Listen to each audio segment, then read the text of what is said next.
Good morning, good afternoon, good evening, no matter where you're joining us from. Thanks for coming into the Dark Zone, an adventure racing podcast. At this point in an episode, you're usually getting a blurb from the upcoming episode, but this is not your typical episode. This is a flash edition of the Dark Zone. Craig Cook of AR Live Coverage, a longtime race analyst, and Brent Freedland of Rootstock Racing, a longtime racer and race director, joined the Dark Zone to speak with us about the upcoming AR World Series World Championship this weekend in Paraguay. It was very gracious of them to come on, and we appreciate the hour that they gave us.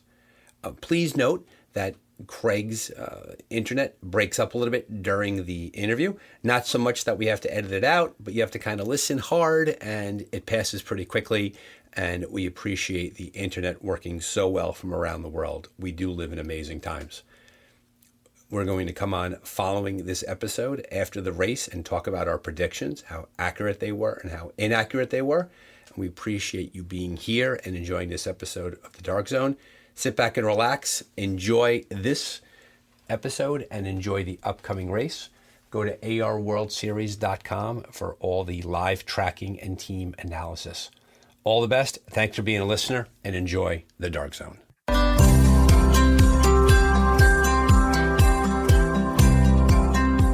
Welcome to The Dark Zone, an adventure racing podcast. This is your host, Brian Gatens. In adventure racing lingo, a dark zone is a time when, due to darkness or safety, teams are paused on the course before continuing with the race. During that time, stories are exchanged, friendships are kindled, spirits are restored, and teams have a chance to prepare for the next challenge. We hope that you make good use of this dark zone. We're glad that you're here. Welcome back, dear listeners, to the Dark Zone Adventure Racing Podcast. This is a special flash episode of the Dark Zone. We're joined tonight by Craig Cook, all the way from New Zealand, coming across the internets, a beautiful foreign country. And we're joined by Brent Freedland of Rootstock Racing, all the way from Philadelphia, another beautiful foreign country for those of you who live in America. We are delighted to have them join us tonight. It is September 12th, 2022. We're on the cusp of the Adventure Racing World Championships being held in Paraguay. We're very fortunate because Craig, very, very popular AR Live Coverage, knows the races ins and outs and has covered races before. Brent, an international racer himself, follows the sport closely. So our goal tonight is to talk a bit about the Adventure Racing World Championships, the teams we have there, the course, and kind of set everybody up for a great listen. Craig, thanks again for joining us. Going to come to you first. You've had a chance to see the schematic. You've had a chance to cover races in Paraguay before. What are your early thoughts on the course? Tell us what you think.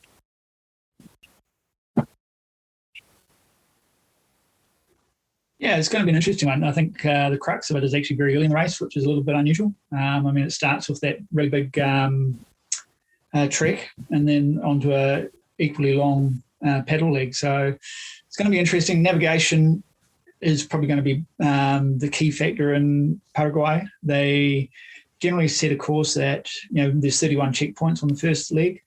So that's definitely a key thing. And getting through that first leg quickly and efficiently will be key, particularly for the top teams. Anyone who loses time on that first leg is just about going to be out of the race, I think, straight off. But the first thing I'd probably like to comment on the races that I've covered there in the past. Navigation is really tricky. It's quite a flat country. The highest point's only 850 metres. So quite often, the teams don't have a lot of points to reference off. There was one episode of the race where they were in 8 foot high grass, and so the teams were literally just pushing their way through the grass, couldn't see anything at all. So it's kind of a little bit like not much different to night navigation, where you're having to use your compass and such things. But when you're in the grass, I guess there's always a temptation to stop and try and look around. But because they couldn't see any other features around as well, navigation was tricky and slow through those sections. And then there was another time where they were in a valley. There was several rock features either side of the small tight valley where the checkpoints were, and teams lost 8 to 12 hours. And the only time Colombia Vitorade lost there was when they spent a whole night going around in circles. So it will look quite simple on the maps and such things, but on the ground, it will be a different story. And it's the vegetation and terrain that will make it tricky. And to give some context for our listeners out there, the race schematic has been put out. You're looking at a opening trek that's 122 kilometers with almost 4,800 meters of gain in a country with 800 meter mountains. Like I had to find a lot of gain there. Along that, it's a 12 o'clock start, right? So you've been awake for a while when you start the race. You're going into the darkness, obviously, and there's going to be rope sections on the course. And so right away, to your point, Craig, teams that struggle in that first section probably aren't going to come back very quickly from that. I think in the pre-race press release, they talked about that possibly being a 24-hour section just to start the race off. I think it's 32. Yeah, it is 32, and it's it's going to be very technical, I think. And if any teams that make a mistake on that first one before getting on that long pedal, if they're behind, they'll struggle to catch up. So Brent, as a course designer and a racer who's done international races and raced around the world, what's your take on that kind of a course design from the very start? The fact that you're right into the deep end right away. What kind of team do you think will benefit from that? Yeah, I mean, I think that first of all, we have to remember this is the World Championship, right? So, this is the race for the best of the best. And, I don't think any of the teams that are there competing for the podium or, even the top 10, right? Teams that are looking to be top 5 to top 10. I don't think they're going to be surprised by that. They've all competed in races like that before, but it certainly is an interesting way to start a race, right? I think that first stage, a couple other thoughts I had about it is, if the course designers' estimates are relatively accurate, and they're saying the fastest time is going to be approximately a day and a half, right? Even the other top teams in the world, it could be 40 hours for the fifth fastest team. It probably won't be that long, but there could be a pretty sizable gap just for the top teams. So it's going to be a really interesting stage to watch. I also think the placement of those rope sections will be really interesting to take a closer look at. We don't have enough information to really analyze that in depth, but ropes are always they're always a bit tricky to have ropes that really work effectively in a race. And when you have them pretty early in the race, you have a much higher potential for backlogs, which means that the top 2 or 3 teams getting through there can probably move pretty efficiently and keep on going. But, you could be the 4th place team or the 5th place team and be stuck there for an extra hour and lose an hour on the leader. So that's going to be fascinating to watch for sure. And to that point, with the backlog in a rope section later in the race, it acts as a de facto dark zone for people to catch a bit of rest, right? We've all been in races where, whether it be a zip line, we had that one time at a longest day race, or whether it be on the ropes, it forces you to rest. But clearly, if a team goes full guns and gets there quick and makes its way through, they're going to get a jump on everybody else. We go there. Craig, in your experience in the races that you've covered in the past, have you seen this kind of a monster trekking like to open up a race in Paraguay or other world championships you've covered? Yeah, actually, I was just thinking about that. The last 2 world champs have both started with really big treks. Last year in Spain, I think it was about 110 or 120 Ks as well. And also Reunion Island started with a really big trek. I think it was 88 Ks or 90 Ks, something like that. But with that one in particular, there was a dark zone on the first river section. And I think Avaya in particularly sort of paid a little bit cagey to stay in touch with the leaders. But they kind of figured that they'd probably get dark zoned anyway. So there was no point going out too hard to start with, where this one is very different. There's no dark zone on the water. And getting on that water first will definitely give any strong paddlers an edge, and they'll be able to push that advantage on. Where, I'd say last year as well was quite interesting. They trekked, and then there was a mountain bike leg, and then onto a long paddle also. Swedish Armed Forces, SAF, they strategically played that quite well, and they actually slept on the river. So that when they got to the end of the section, a lot of teams were already very tired, and they were very slow out of the next transition where SAF came in. They'd already slept, and they were straight out and chased Estonia and obviously chased them down at the end and beat them. So strategy is going to be really critical, and I think they will start that kayak leg probably at evening on the second day, which is going to be quite interesting. So I'm picking all teams will sleep on that second night during the kayak leg. Gotcha. And the fact that there's no dark zone on that kayak leg speaks to obviously the type of water they're putting them into in those kayaks.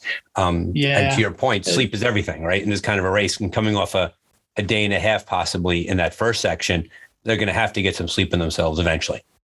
Yeah, it looks like very flat water. It drops 50 meters over the course of 90 kilometers. So I think I'm picking they're going to be sit on top type of kayaks as well, which are going to be pretty hard work. I remember Costa Rica in 2013. There was a similar kayak.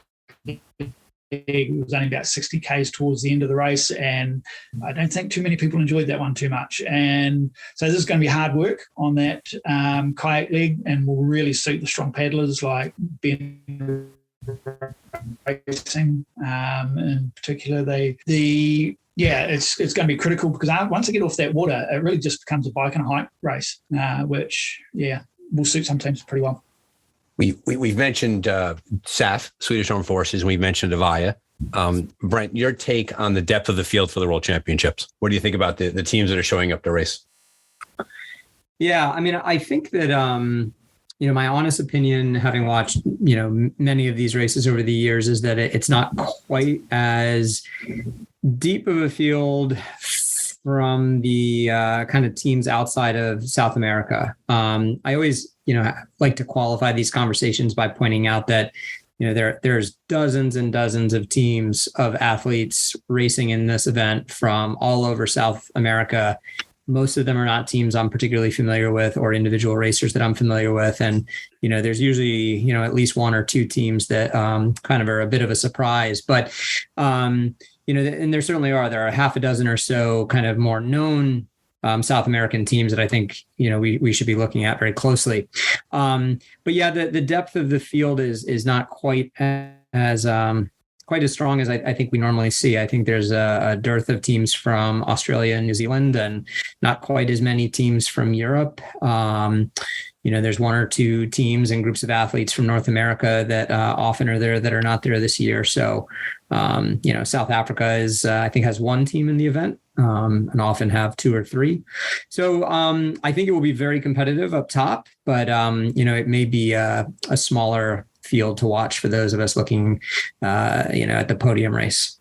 And for the early publication of the team list, 53 teams are coming. And to your point, a very, very heavy. We see a lot of Argentina, a lot of Paraguay. We see Uruguay here, a smattering of Switzerland, Spain, Sweden, Brazil, USA. We have teams coming in from USA and Canada. But you're right, for a World Championship, there's usually a deeper field of teams who we know well. But I am curious, Craig, as to your thoughts about the ability of the big teams, the Estonias and the SAF, to wrap their heads around the Paraguay, the terrain and the navigation and things like that. You mentioned navigation a bit earlier. Do you think that the South American teams will have a natural advantage just by virtue of that's where they race all the time? Or do you think the skill set of those teams will balance it out? Yeah, Paraguay is probably a little bit different to some of the other South American countries, so it will favour some, but not everybody. I agree with Brent. The depth of the field's probably not as good this year. You haven't got teams like Nature X, Nordic Island, Thought Sports from Australia, and Bitterade, obviously, because they're the organisers. So if you put those teams in there, then it would be very, very interesting and intriguing racing.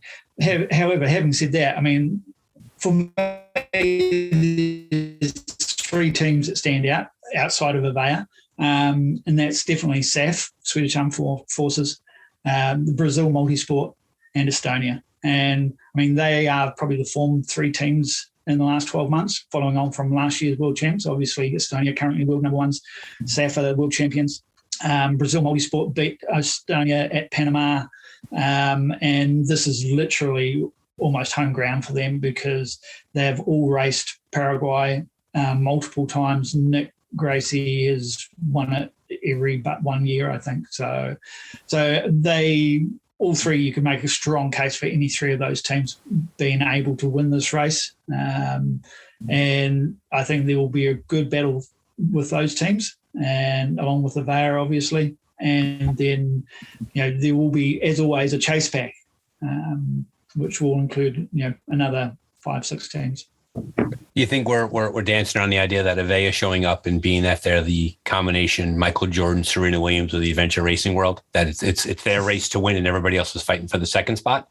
Or do we think that the layoff, they're not getting any younger, they're traveling a distance? Like, what's your take on that? I mean, let's never ever count Avea out, right? Nathan Fave is going to shake his fist at this podcast and win by about 30 hours. Brent, what do you think about that? Yeah, I mean, look, people in the United States are going to hate me for saying it, but as a New England Patriots fan, right, you never counted them out while they had the gang together until it was over. And now it's over, for the record. As a Patriots fan, it's definitely over. But yeah, until I think someone can actually beat them. I mean, really, when was the last time Avaya lost a big race or any race? Aside from races that they actually either withdrew from or got a time penalty for, right? I think that they lost 2 world championships that they've competed in over the last 50,000 years because of those 2 issues, but have been undefeated since and have won their ARWS and God's Own races. So, the only question mark I would have is, I know I saw on Facebook somewhere a reference to some injuries on the team. And I think that has to be a question mark. Are those injuries going to affect them? Some might raise the question about the fact they're racing with a new 4th teammate, but honestly, I think you would have a hard time finding anybody better than Simone Mayer to fill in for Sophie. And I don't see that being really a weakness. I also have thought a lot about, navigation obviously is going to be an unusually important discipline, I think, for expedition races. We tend to see,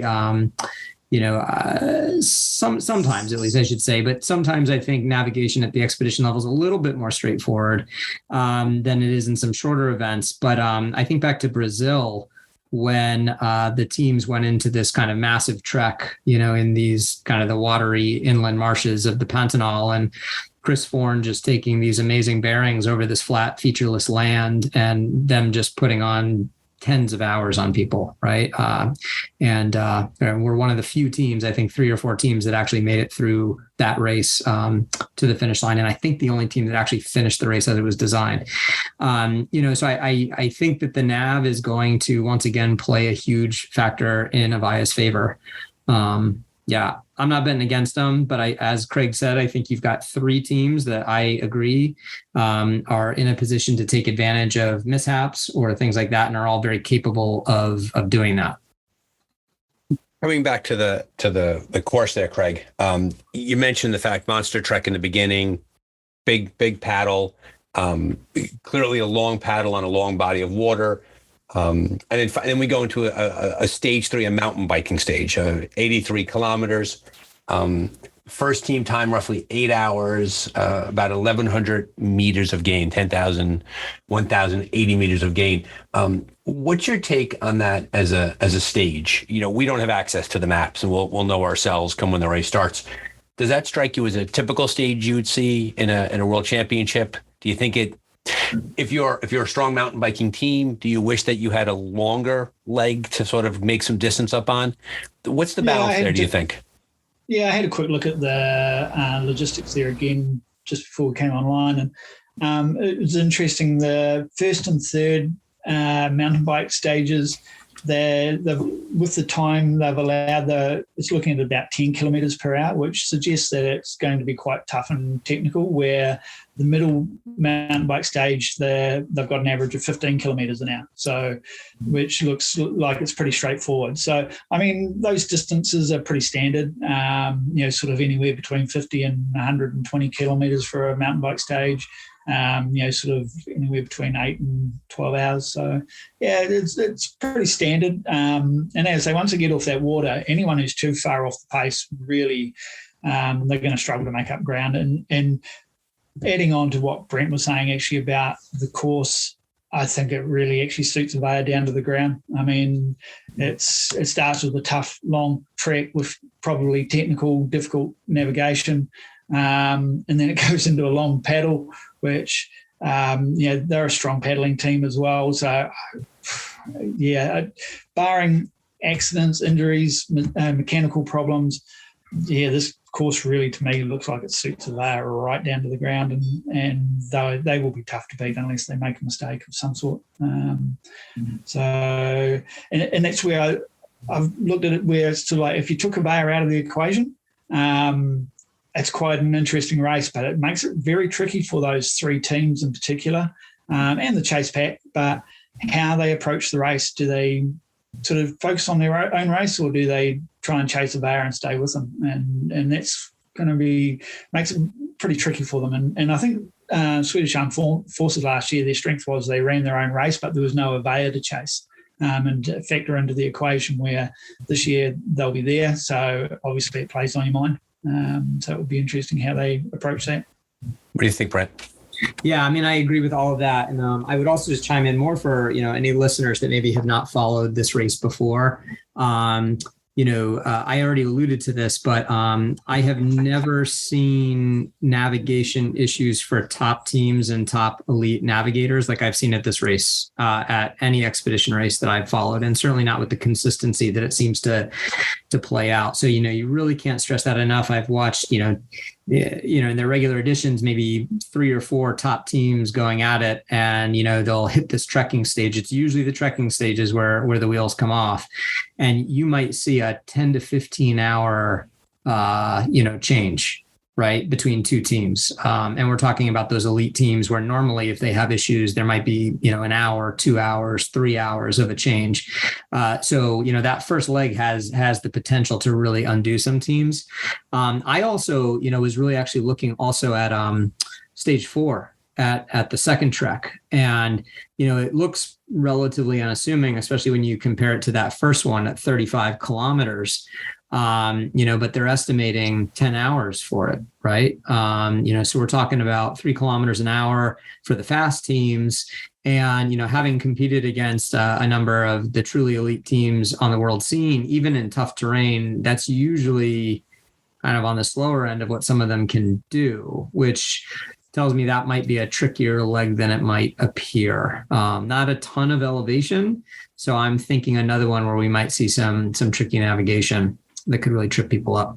I agree. That jumped out at me also. I was surprised at a 3.5 kilometers per hour average over the course of 10 hours with only 845 meters of gain, right? And so it speaks to that might be a place where a team is going to make up some distance. Either they're going to extend their lead or they're going to lose part of their lead. I interviewed Jesse Spangler earlier, and he talked about how he was in one race. He just ran out of course. He was closing in on the leaders, and the course got away from him. I think you're spot on that stage 4, that trek, especially when they get to that trek after those first 3 stages are pretty intense, because we can't discount the 83 kilometers of mountain biking that comes before it.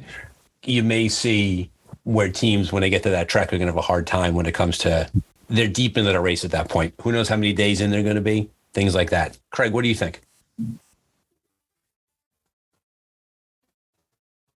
Yeah, absolutely. And the last trek, also, they averaged that 8 kilometres an hour, so which is quite unusual for a third trek. That's actually at that stage of the race quite quick. So unless that's relatively easy and straightforward, I think teams might actually be a little bit slower than that. But I see the time estimate for the whole course is only about 84 hours, so that's 3.5 days, which is quite a bit shorter than most world championships. So therefore, teams will be able to push a little bit harder than normal, and you're probably only looking at a sleep strategy of 2 sleeps potentially, because the first night on the first trek they'll push through. Interesting, actually, they have to drop gear off at about 4:30 in the morning, 5 o'clock in the morning, and get on the bus at 5. So teams going to be up at 3 o'clock in the morning, probably 3:30, eating, doing final preparations and nerves and bits and pieces, and getting down to the bus. So by the time they get into that second night, they'll go through the first night, obviously, on the track, and any problems there, will cost. But the top teams will obviously fly through there, and then they'll start that kayak on the second night. So I suspect they'll have the top teams, all the teams will have a reasonable sleep on that pedal. And then on the third night, they will have a top-up sleep probably only, and they'll be pushing those bike legs and trek legs pretty hard, I think. And once they get through sort of leg 4 or 5, they'll really get a sniff for the finish line, and they'll be pushing pretty hard. And hopefully they'll be hoping to go without any more sleep. So, I think probably only maybe a 2-sleep strategy. So on that note on the sleep strategy, Brent, with a 3 o'clock wake up for the purpose of dropping off their gear, 3 o'clock gear drop off, 12 o'clock race start. They race through that first day. They're 24 hours awake at 3 o'clock of the second day of the race, if you will. Then they're 36 hours awake at 3 o'clock in the afternoon. And then they're pushing 40 hours of being awake at their first full night of racing. That's a long, I think when you start getting into the high 30s, low 40s, you're really starting to bump up against the sleep capacity of any team. What's your take on how that's going to impact some people, especially when it comes to that monster trek to start the section off? Yeah, I mean, I think that it's again to go back to where I started. These top teams generally know how to manage sleep, right? And they know how to race with that sleep deprivation. I think the beginning of the race, I mean, to back up a little bit, I think to me my biggest question looking at this as a racer is, where am I sleeping on that first sleep, which, as Craig said, is night 2, which lines up to be roughly the paddle. It's possible the race starts, I think, at noon, if I'm not mistaken. Mm-hmm. That's correct. If their time estimates are accurate, you've got your first team potentially coming in right around sunset of night 2. And I think for those top teams, getting to through that first stage without sleeping is not a problem, right? For most of them, unless someone's really struggling, of course, and that's possible. But, assuming, some of those teams at least will not have that kind of struggle, they'll get through it. And then the big question is, what does the map look like for this paddle, right? Not all paddles are created equal. And, if you need to take a proper sleep in the middle of that paddle, is there a place to actually do it or not? Right. So I think it's some interesting questions about where do you sleep for that first night. And I think the teams that figure that out are going to have a massive advantage. I wouldn't be surprised to see an Avaya, put in a big sleep at that point and actually let people get ahead of them, which they often do, especially early in the race. I think there's a 2-kilometer trek down to the water, if I remember correctly. Mm-hmm. And yeah, that's right. I kind of wonder, maybe along the way to the water, you pitch a tent, or you find something along the way, if there's anything along the way to sleep in. But I think that'll be interesting. And we obviously don't know that, right? If you can get out and paddle for 4 or 5 hours and then sleep in the middle of the night, that's probably the ideal, but we just don't know if that's possible. So, yeah. And then I think it lines up right after that. I mean, you kind of figure 13 hours of paddling plus maybe a few hours of sleep for the teams that, actually, like a Navaya, who tends to get bigger sleeps. That's another, half day plus of racing. You're getting yourself into kind of midday, day 3. You push through that mountain bike, and then you're probably looking at sleeping on the second trek again. And then I agree with Craig. You get through that trek, and it's going to be hard to sleep after that, even if you need to. You're going to have to race, I think. Yeah. I think Swedish Armed Forces raced really smart last year at the World Champs as well. And as I said earlier, that they slept on the big paddle, and it really paid dividends for them, where a lot of teams pushed through the night and they got to the end of that paddle and they were just smashed, and they hadn't slept for 2 days. But Swedish team got there early and not far behind the other lead teams, and they just carried straight on while everyone else was zombied and took time out. So strategy there is going to be key. Getting off that water. You see it time and time again how sleep really is. Sleep feels to be as important as your physical capacity, if not more important. We see it all the time where teams just they make a tough decision when it comes to sleep, and they forsake it, and they begin to sniff the finish line, and all of a sudden the wheels come off the wagon. And as I look at the schematic here, easy is a dangerous word to use when it comes to the Event Racing World Championships. But after such a massive opening to the race, teams may be looking at those stage 6 and 7, the trek, the mountain bike, and thinking to themselves, if we just get to that, we'll be okay. And that could backfire for some teams because we all know what happens when you're that late in a race. But I do agree that 2 good sleeps will be what carry teams through. I do have a question about the schematic as I read it over here. It appears that in the notes for the schematics, it talks about how there's no bike boxes, but instead the bikes are locked together and they go out, and it sounds like they come back. They leave the bikes there, they do a section, they come back and get on the bikes again. Anything about that schematic as you look at it, Brent and Craig, that jumps at you as being unique or different when it comes to how these races are put together? Or does this pretty much feel like a standard World Championship schematic? Yeah, you're referring to, is it the end of stage 3 where that happens, Brian? And then it looks like maybe the trek is a loop back to the bike. Is that right? Yeah. Yeah, I mean, most races tend to be point to point for each stage. I'm sure there's a good reason for it.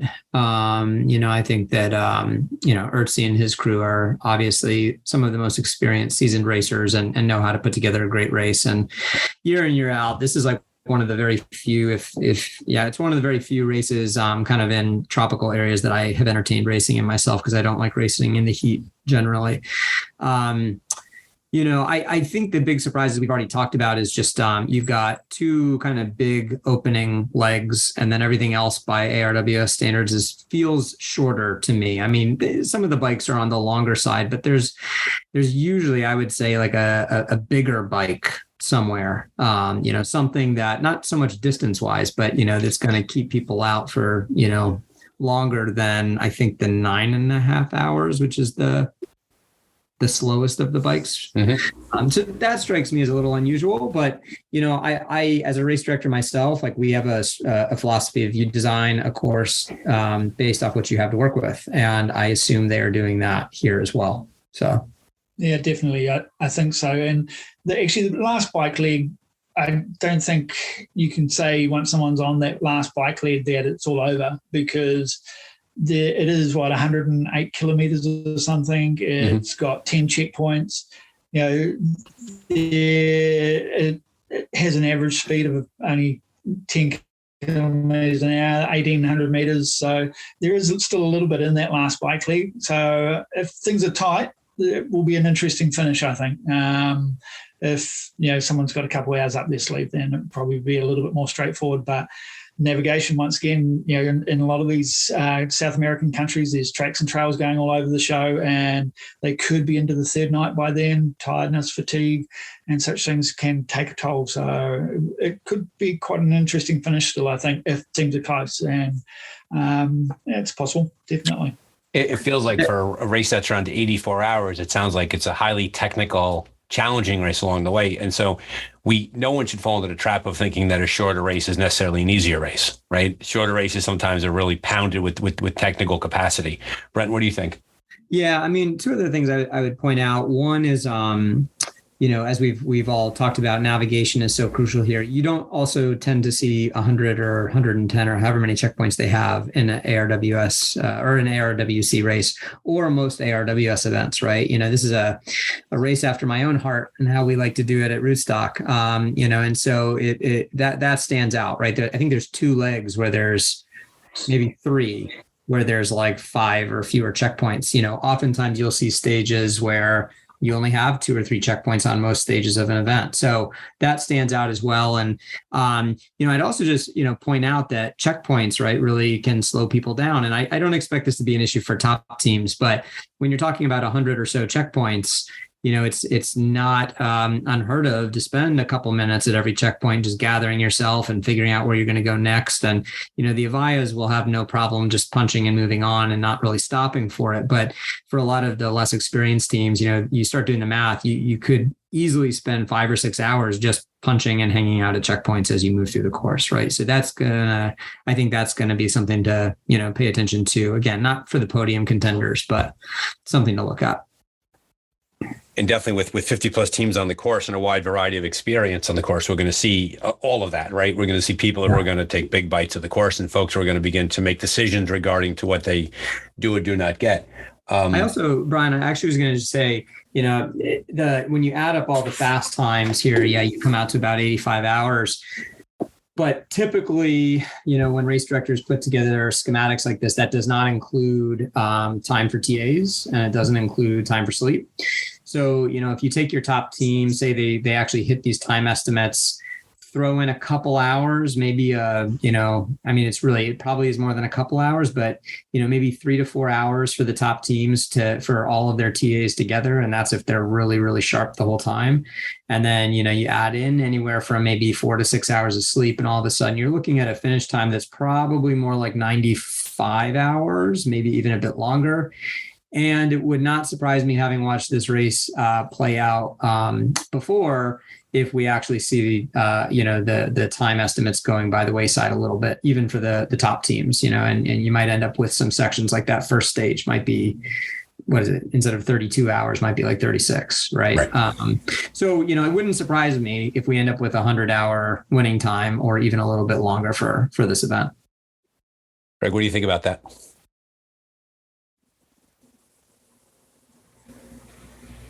Yeah, I think certainly the very top teams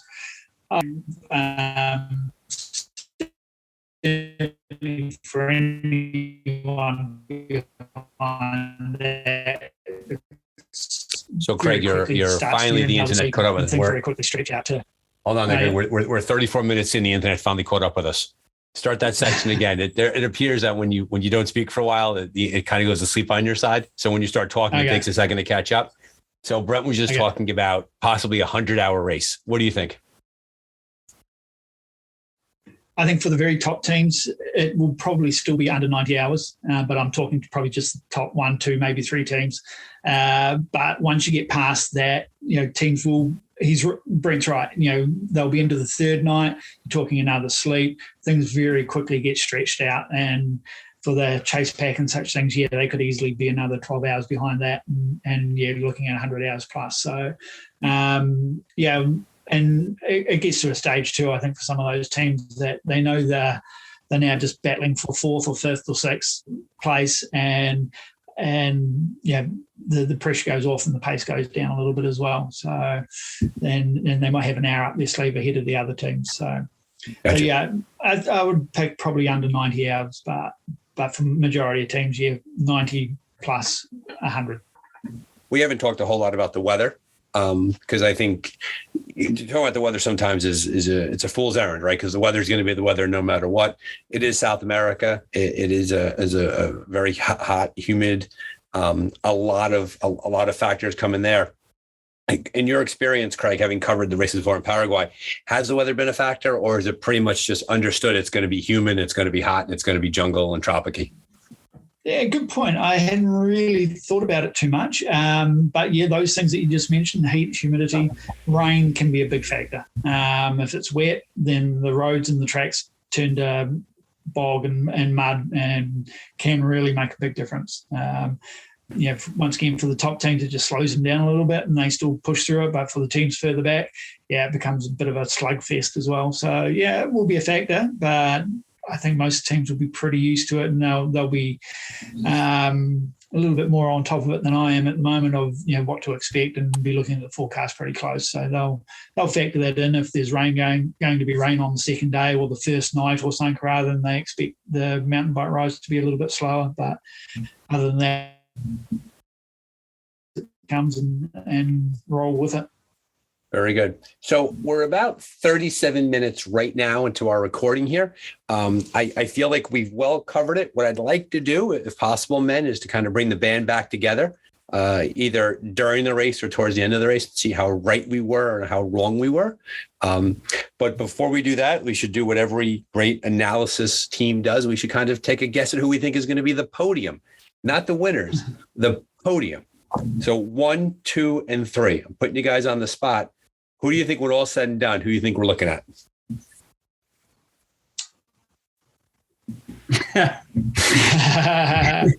And I'm writing it down, so we're going to refer back to it for our post-race pod.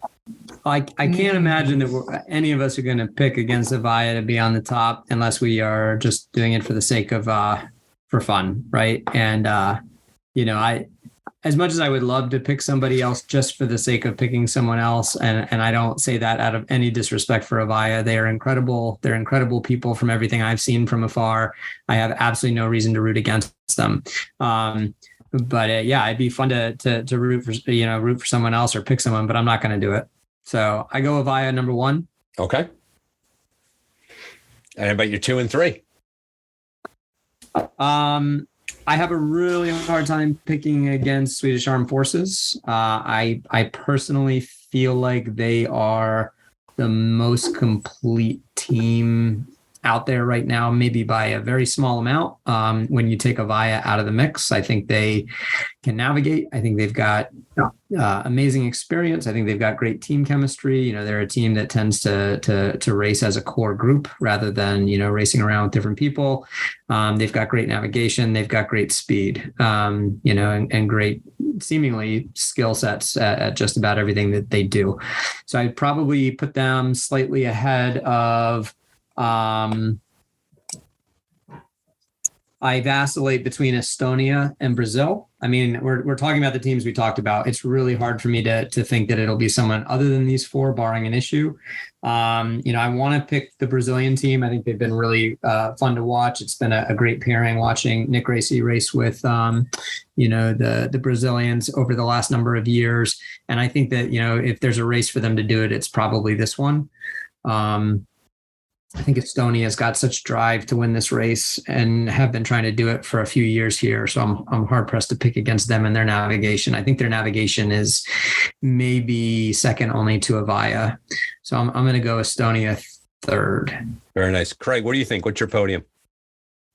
Yeah, definitely Avaya first. I mean, they're still so dominant, even at Godzone, where there's pretty competitive field, and they've just demolished it. So they're fit, they're ready to race, and the minute they stand on that start line, they've only got one focus, and that's to finish that course as fast as they can, which will be just faster than everyone else. So I have no doubt, barring accidents or a major mistake, which I don't see happening, for sure. I'll go with Estonia, I think. I think maybe the terrain might play into their hands a little bit, just with being quite flat in places. So therefore, a little bit more compass bearing type navigation may play into their hands. And I would love to pick Brazil also for 3rd, but I will go for SAF, because even though Brazil won in Panama and beat Estonia, Estonia were coming out of the middle of winter. I think for this race, they will be a lot sharper. They'll be ready to race. They'll be in top form after summer. And so therefore, I mean, either of those teams slip up, Brazil will take no trouble at all. And it will be a very good race for that podium placings for sure. I will. And then if you want to pause there, I would like to cover some of the other teams in the chase pack.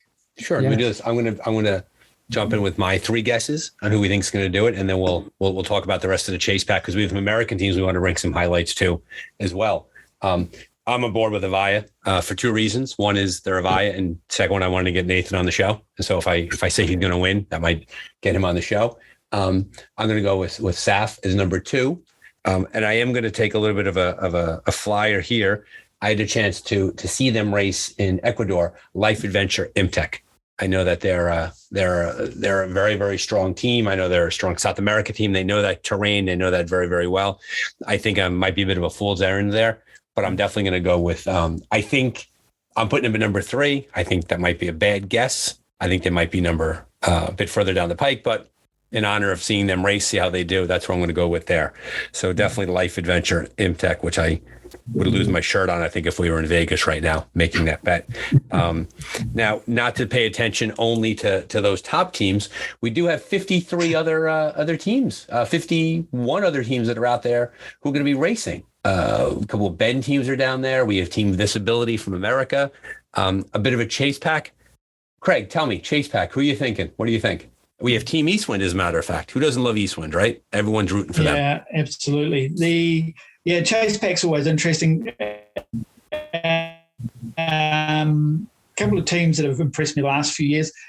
Just on Life Adventure, Brian, I've sort of given them big plugs the last couple of world champs, and because they are so dominant at home and they are such a strong team, but they've disappointed me the last couple of world champs. So I think they'll be a little bit further down. So don't put your money on it, mate. But Gym City seem to be improving with every race. Black Hills from Czech Republic, they are a really good team and they're always pushing top 5. So they'll be right up there. Probably my dark horse pick actually is Blizzard from Russia. They were right at the front last year in Spain and had great speed, raced really well. They made some sort of mistake on the river leg at CP17 or something. It looked like they must have forgotten some sort of compulsory gear, had to go back for it, lost a couple of hours, your race is over. So that would be my dark horse, I think. And then I think Ben Canada have proved also that they've got the goods. Alex and is it Kareem? Are very, very talented, and I've been impressed whenever they race, and I think that they've got potential to go top 5 for sure. So that's a really good little tight chase pack. South American teams, like Venture, I'd like to see them in there. They'll be just outside top 10, I think, and. But Eastwind, they had a really good race at Oregon, and the mantle has been passed down from father to son, from Masato down to Yoki. So it'll be fascinating to see how they go. And they had a great race at Oregon, so I think they're definitely top 10 and could push top 5 as well. So that chase pack is going to be really interesting. But I think those top 4 teams will be there'll be daylight, a little bit of a gap in there. Brent, what do you think? Yeah, I mean, I think Craig covered a lot of the teams there. I'll talk about a couple others that I would watch, but I'll also give a plug for the Canadian Bend team. I like that team a lot. I've raced against all of them with some frequency. I doubt that the international race scene is as familiar perhaps with Jean-Yves, but he's an exceptional athlete and is often racing on the very top Canadian teams. And frankly, sometimes on teams that are competing against and beating Alex's team. So Jean-Yves is a great racer there, and James Gallipo is a workhorse. Very strong, a great guy and a great racer, and tons of big experience. So yeah, I like that Canadian team quite a bit to be in the mix, to be up high. I'm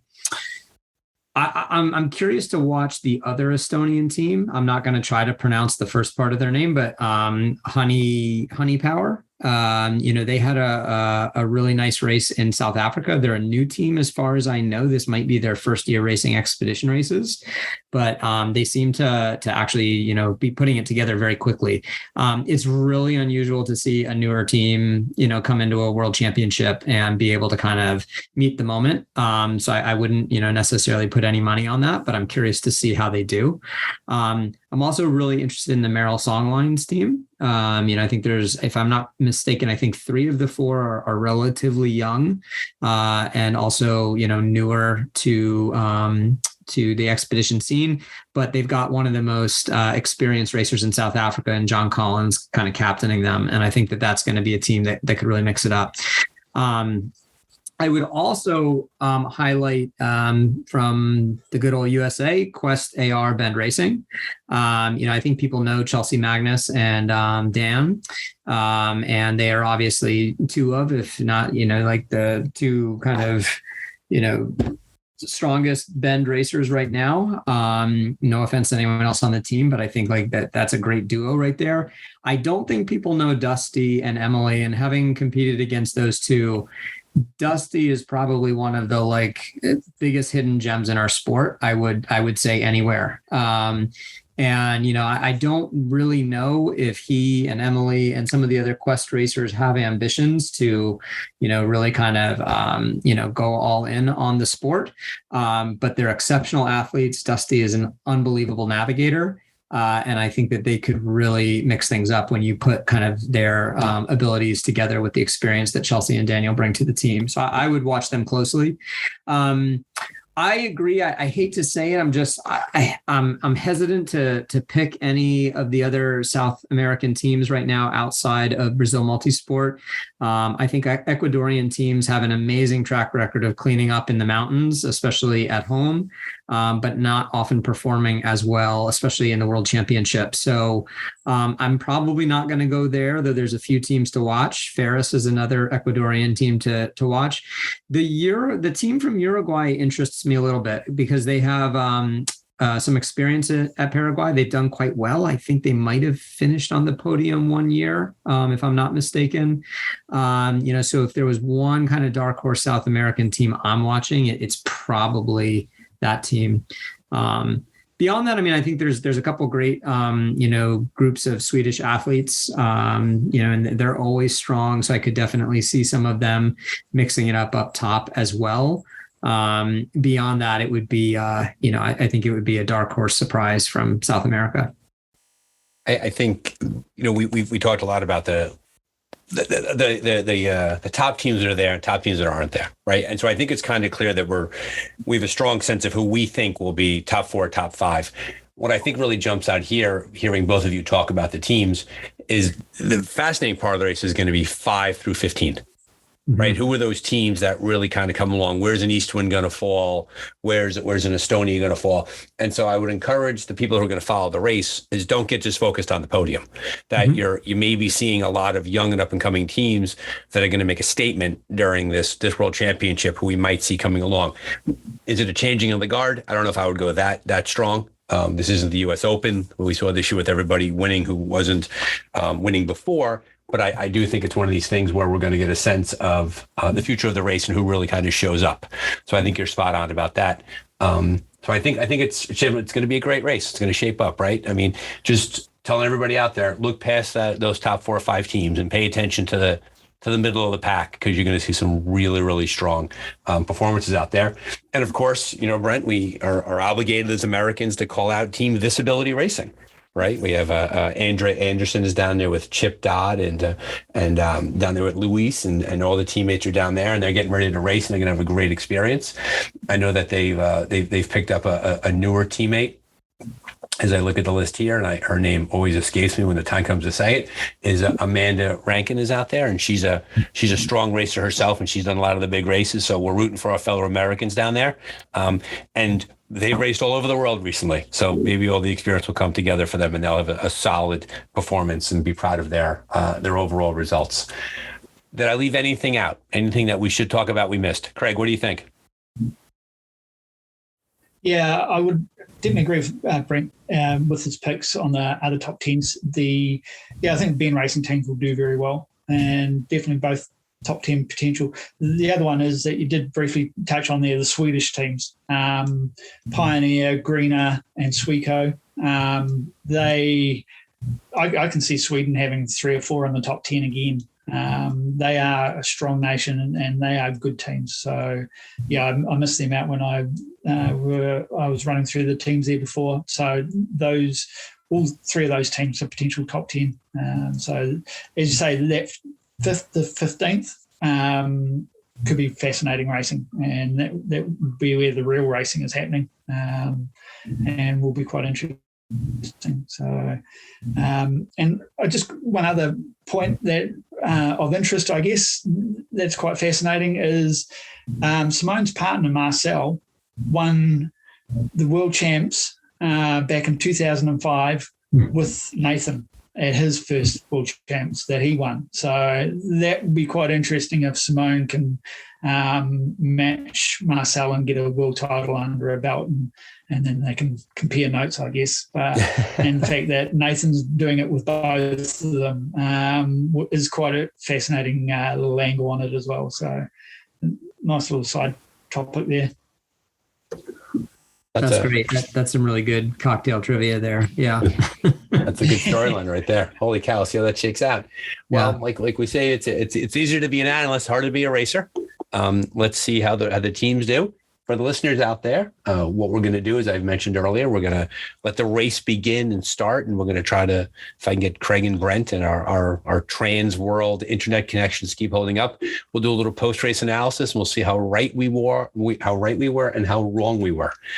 Gentlemen, any final closing thoughts before we say goodbye for now?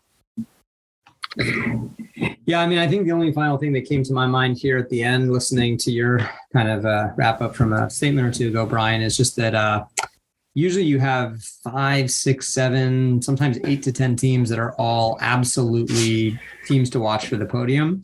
And I think we've really got like 3 or 4.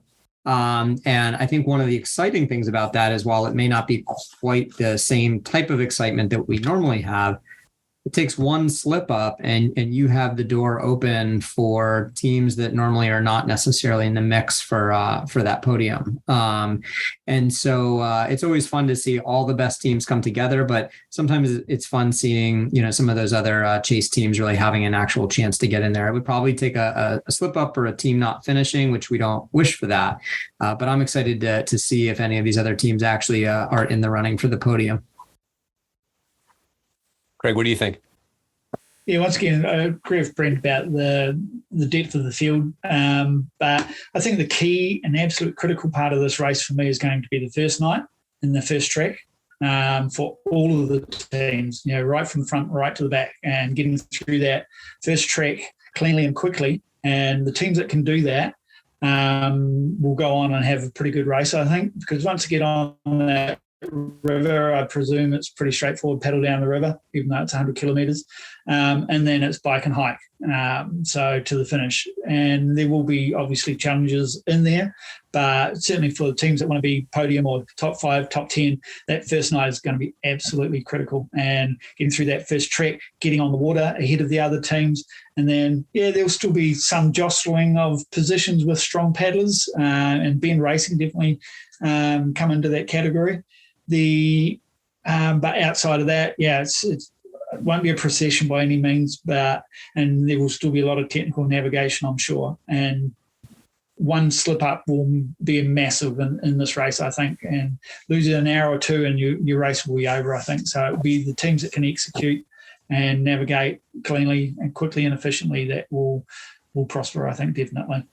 And that's part of the beauty of adventure racing is the fact that we're looking at an 80-hour, 90-hour, 100-hour race, but really the first third of the race is going to decide how the race goes for everybody else. It's tough to make up time down the road, right? So here's best of luck to everybody. We want to wish best of luck to all of our racers that are out there. It takes time and capital and travel and away from home and work and job to go and do this. We want to thank all the racers for being there, and want to thank Ertzi and his team for putting together what's going to be a great course. Want all of our listeners to check back with us soon after the race ends. We're going to do a little post-race analysis, and we'll see who's on top of that podium. Will it be Avaya? We all think so, but we've been wrong in the past. We've been right in the past. We'll see what happens. Brent and Craig, thank you very much for joining us. Be safe. And as always, we appreciate your time in the Dark Zone. So thank you very much. Thanks, Brian. And Craig, it was great sharing the Zoom room with you. No worries. Nice to meet you, and a lot of fun, and we'll watch with interest